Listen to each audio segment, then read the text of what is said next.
பவனி வருகிறார் சுவாமி பவனி வருகிறார் பம்பாநதி பாலனிதோ பவனி.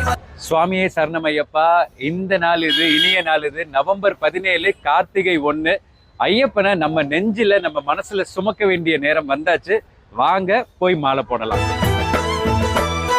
சந்தனமா சந்தனம் சபரிமலை சந்தனம் சந்தனத்தை பூசிக்கொண்டு சபரிமலை போகணும் சபரிமலை போகணும் சாத்தாவையே பார்க்கணும் சாத்தாவையே பார்த்துக்கிட்டு